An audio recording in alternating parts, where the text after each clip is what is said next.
हमारा ब्रह्मांड कितना विशाल है, ये आप इसी बात से अंदाजा लगा सकते हैं कि सबसे नज़दीक गैलेक्सी एंड्रोमेडा गैलेक्सी भी हमसे करीब 2.5 मिलियन लाइट ईयर्स की दूरी पर स्थित है, जहां पर हम पृथ्वी के जैसे ग्रह और उस पर जीवन होने की कल्पना करते हैं। माना हम अपने पावरफुल टेलीस्कोप की मदद से ऐसा ग्रह खोज भी लेते हैं तो वहां तक पहुंचने में सदियां लग जाएंगी। इतना ही नहीं, किसी भी इंसान के लिए अपनी गैलेक्सी को छोड़ पाना इम्पॉसिबल है। तब ख्याल आता है काश टाइम ट्रैवल करके समय में आगे या पीछे जा सकते। पर दुनिया में कुछ ऐसे लोग भी हुए हैं जिन्होंने समय में यात्रा की है। आज हम इस वीडियो में ऐसी ही एक सच्ची घटना के बारे में जानेंगे। यह अनोखी घटना अप्रैल 2006 की है, जब एक कंफ्यूज नौजवान व्यक्ति यूक्रेन की राजधानी कीव में घूमता हुआ दिखाई दिया। देखने में वह व्यक्ति पुराने जमाने का लग रहा था, क्योंकि उसका पहनावा वहाँ के लोगों से काफी अलग था और उसके गले में एक पुराने जमाने का कैमरा भी लटका हुआ था। स्थानीय लोगों ने उसके बारे में पुलिस में खबर कर दी। कुछ समय बाद पुलिस आई और उसको पकड़ लिया। जब उससे उसका नाम पूछा गया तो उसने अपना नाम सर्गेई पोमोनारेंको बताया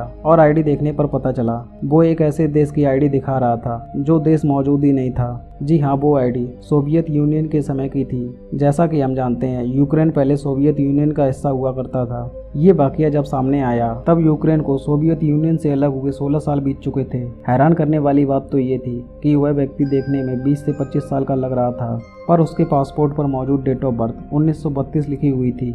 इतना ही नहीं, उस पर जो फोटो लगी हुई थी वो भी ज़्यादा पुरानी नहीं थी। ये बात पुलिस वालों को हजम नहीं हो रही थी। आखिर 1932 में जन्मा व्यक्ति 2006 में भी 20 से 25 साल का कैसे लग सकता है। उन्होंने सर्गेई से पूछा कि आज की डेट क्या है। कुछ देर सोचने के बाद उसने बताया 23 अप्रैल 1958। ये सब सुनने के बाद पुलिस वालों को यकीन हो गया ये कोई पागल व्यक्ति है जिसका दिमागी संतुलन ठीक नहीं है। वे उस व्यक्ति को मेंटल हॉस्पिटल ले गए। वहाँ डॉक्टर पाब्लो कुट्रिकोव ने जांच पड़ताल शुरू कर दी। डॉक्टर ने उससे पूछा 1958 से 2006 में वह कैसे पहुंचा। उसने बताया स्ट्रीट में वह एक घड़ी की फोटो को खींच रहा था। तभी आसमान में एक अजीब सी चीज़ उड़ती हुई दिखाई दी।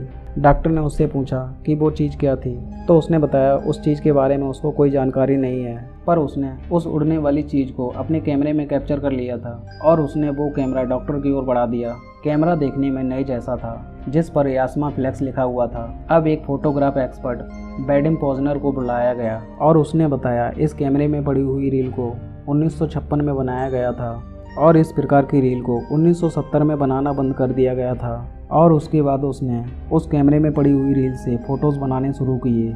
जब फ़ोटोज़ बनकर तैयार हुई तो उन पर यकीन कर पाना मुश्किल हो रहा था। उन्होंने पाया उन फ़ोटोज़ में करीब 50 साल पहले की पुरानी फ़ोटोज़ थी, जिनमें पुराने घर, पुरानी कारें और सड़कों की फ़ोटो थी। कुछ ऐसी भी बिल्डिंग थी जो कई साल पहले गिर चुकी थी।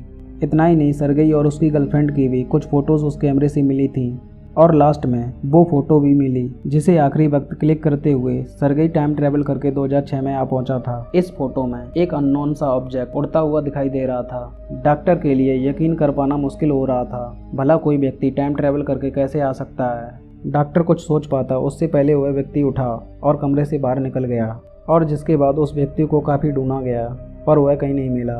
सर्गेई पोमोनारेंको गायब हो चुका था और ऐसे कई अनसुलझे सवालों को पीछे छोड़ गया था, जिसे सुनने के बाद शायद ही कोई यकीन करे।